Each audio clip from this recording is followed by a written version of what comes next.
India stands at a crossroads. It's no longer the sleeping giant of the East. It's awake. It's moving. And the world knows it. A $4 trillion economy, a spacefaring nation, a global IT superpower, and the world's most populous democracy. Militarily assertive. Culturally influential. Politically rising. But here's the truth you want to say out loud: not everyone is cheering for India's success. In 2025, there are nations that see India not as a partner but as a problem. Some threaten directly, others hide behind diplomacy. Some use proxies, others use media, money, or ideology. From open hostility to quiet sabotage, India faces a new generation of enemies, not all of them on the battlefield. Some are in boardrooms. Others sit in parliaments. And some, you'd never expect them. We uncover the 9 countries that are India's real enemies in 2025. Not just the obvious ones, but also the subtle saboteurs. The nations whose actions, policies, or alliances work directly against India's interests. Now, a quick but important disclaimer: when we say enemy, we're not talking about a call for war or hatred. We're talking about realpolitik, about nations whose behavior is hostile to India's economic, military, diplomatic, or cultural goals. This is not a hit list. It's a wake-up call. So let's dive in. You might think you know India's enemies, but the real danger might just be coming from where you least expect it. India stands at a crossroads. No longer just a rising power, it's now a force the world can't ignore. The 5th largest economy. A nuclear-armed state. A strategic pillar in Asia. A tech and startup giant. And the world's most populous democracy. But here's the uncomfortable truth: not everyone is applauding India's rise. Some nations are threatened by it. Others are quietly working to slow it down. And a few? They'd rather see India divided, distracted, or dependent. This is not about war. It's not about hate. And it's not about nationalism for the sake of noise. When we say enemy, we're talking about nations whose actions, policies, or alliances directly harm India's interests, whether it's through territorial threats, diplomatic attacks, economic manipulation, cultural interference, or ideological warfare. Some of these countries act openly. Others operate in shadows.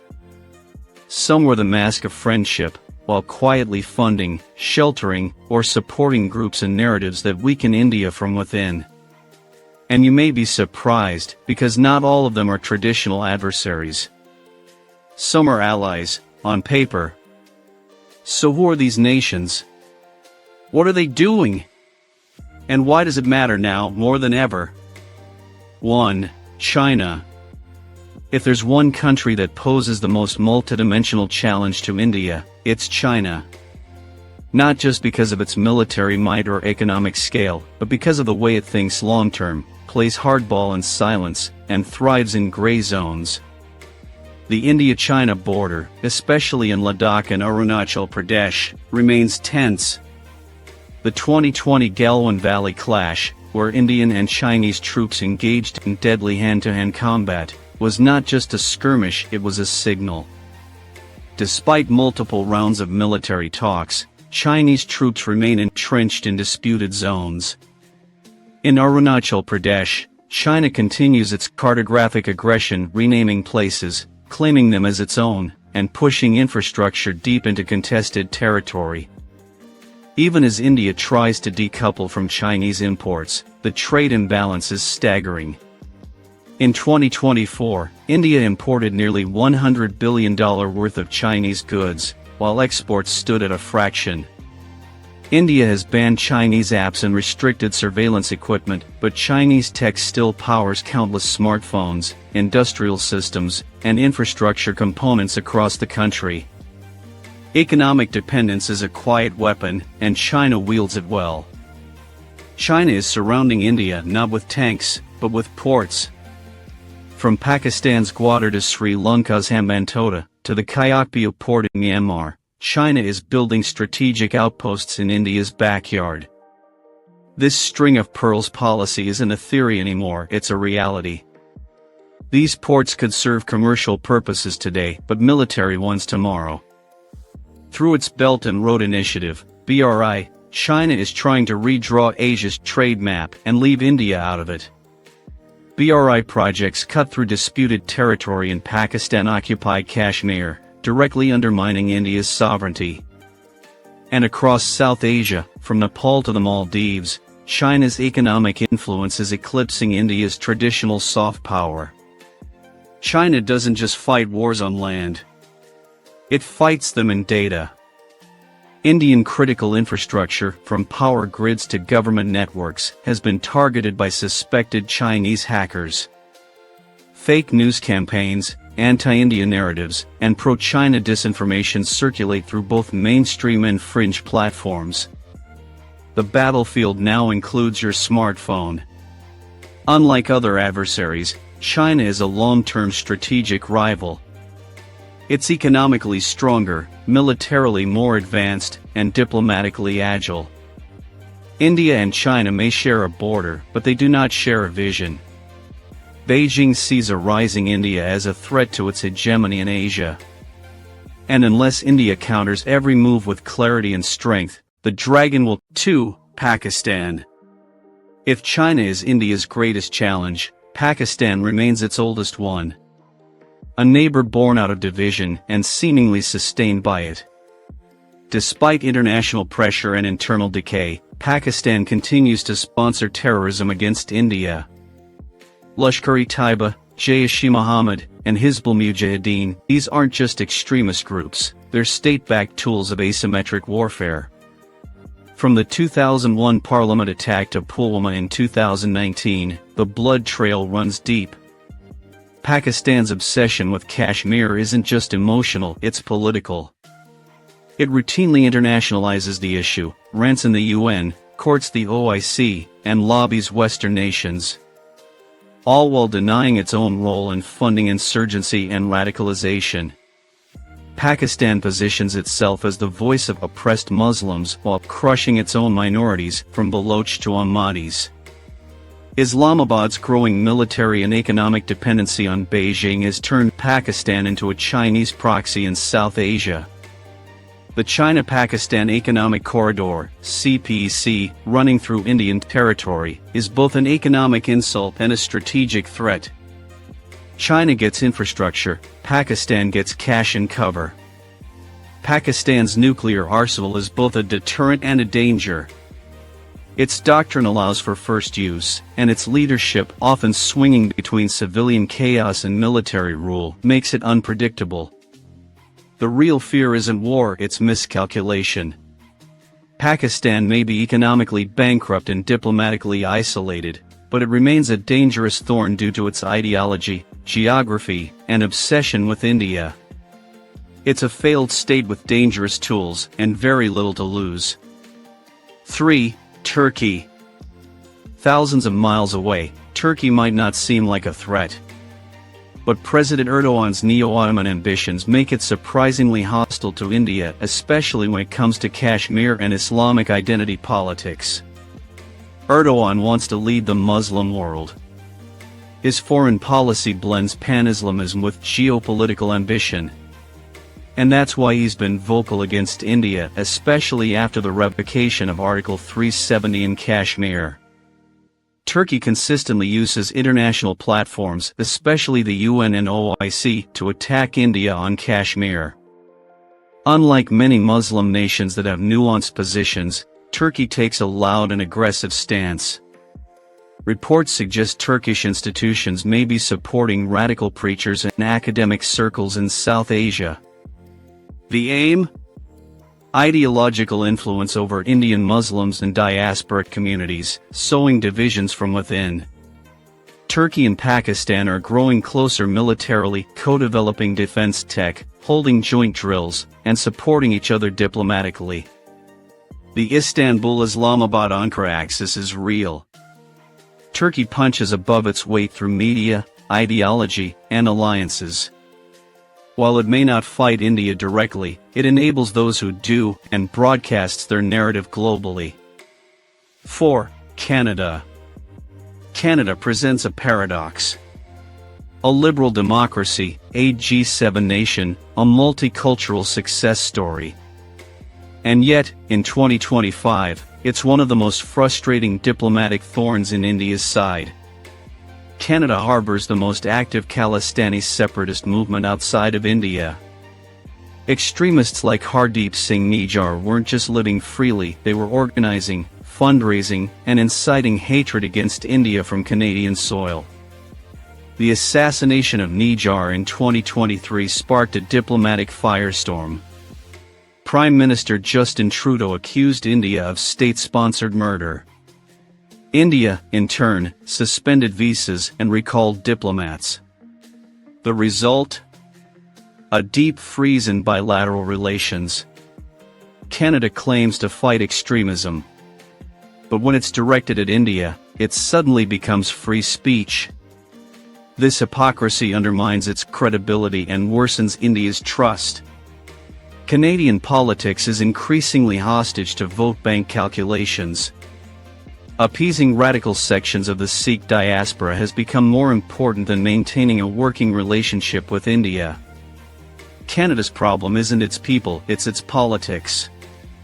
A dangerous combination of idealism, ignorance, and inaction allows anti-India forces to thrive.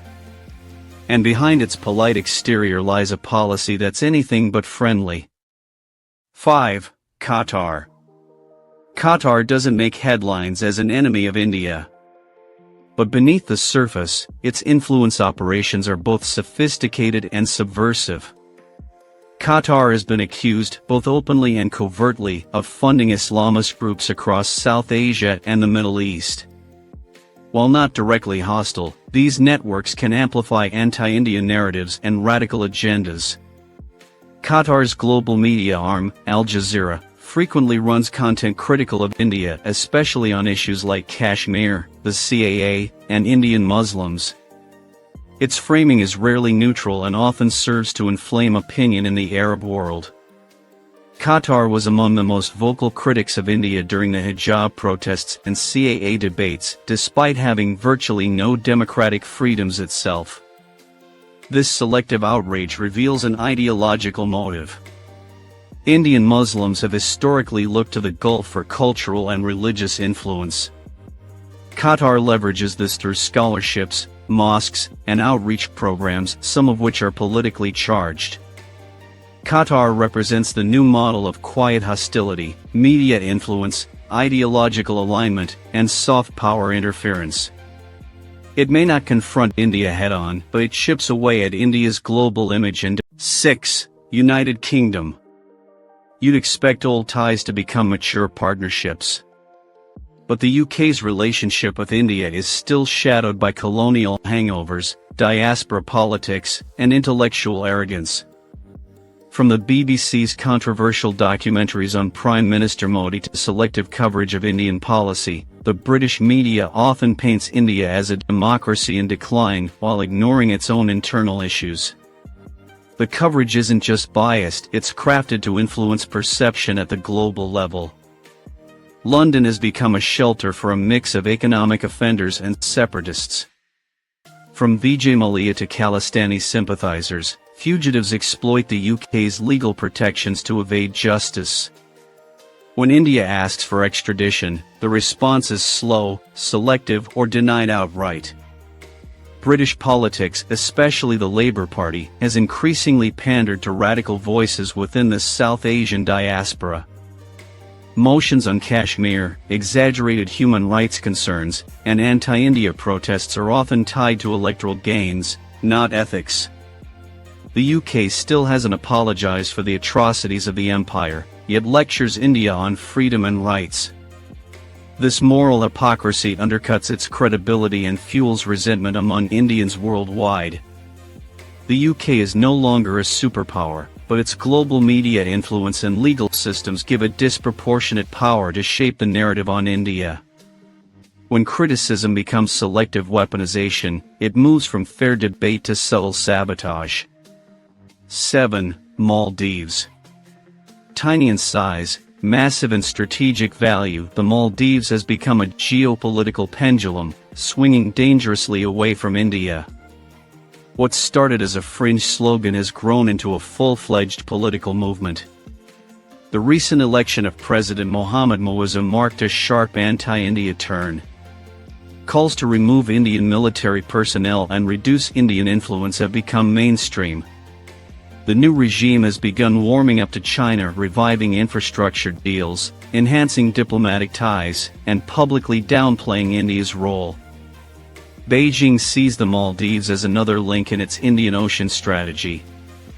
Located right in the middle of vital shipping lanes, the Maldives can amplify or disrupt India's maritime dominance. The shift in loyalties here is more than symbolic, it's strategic. India's neighborhood-first policy fails when neighbors stop prioritizing India. The Maldives is proof that goodwill without vigilance can backfire. The island nation may be small, but its strategic betrayal is loud and clear. 8. United States. The U.S.-India relationship is a study in contradictions, warm handshakes on stage, cold rebukes behind closed doors. India is a key partner in the Quad alliance. Defense ties have never been stronger. Joint exercises, tech collaboration, and shared concerns over China have brought the two closer than ever. Yet, the U.S. often lectures India on internal matters. From religious freedom to press censorship, American State Department reports regularly paint India in a negative light. Visa denials for Indian officials and public criticism of Indian laws feel more like interference than concern. Tech giants like Meta, Google, and Twitter have clashed with Indian regulators. Issues of data localization, content moderation, and political bias show that the U.S. tech lobby doesn't always respect Indian law or sentiment. Despite evidence of Pakistan's duplicity, Washington remains cautiously soft, especially due to its role in Afghanistan and strategic balancing against China. This dual approach weakens trust in the U.S.-India alliance. The U.S. is both an enabler and an irritant. It wants India's help to counter China, but not enough to stop scolding or manipulating it. India must navigate this friendship carefully, leveraging its benefits while shielding against its blind spots. 9. Germany.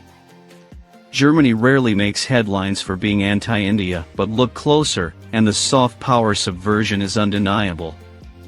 German media outlets like Der Spiegel and Deutsche Welle often portray India as a troubled democracy, focusing on polarization, religious issues, and authoritarian drift. This consistent framing subtly erodes India's global credibility. German leaders and lawmakers have spoken out about Kashmir, sometimes under pressure from their own far-left factions and South Asian diaspora groups. This commentary often lacks context and feeds global misinformation. Radical elements from both Islamist and separatist backgrounds have found ideological and academic shelter in German universities and institutions. From conferences to protest platforms, Germany is a quiet amplifier of India-critical voices. Germany uses environmental policy and trade negotiations to pressure India, criticizing coal use while itself relying on Russian gas. It calls for trade fairness, but ignores its own industrial double standards. Germany represents a newer form of challenge, elite criticism masked as intellectual concern. It doesn't need tanks or tweets, its institutions shape minds. And those minds shape policy in the EU and beyond. So, who are India's real enemies in 2025? They're not always firing missiles or building walls. Some operate in boardrooms. Others in classrooms. Some wear robes. Others wear suits. But their effect is the same, undermining India's rise, distracting its focus, and distorting its image. Not every critic is an enemy. And not every enemy shows you their fangs. Some nations pose military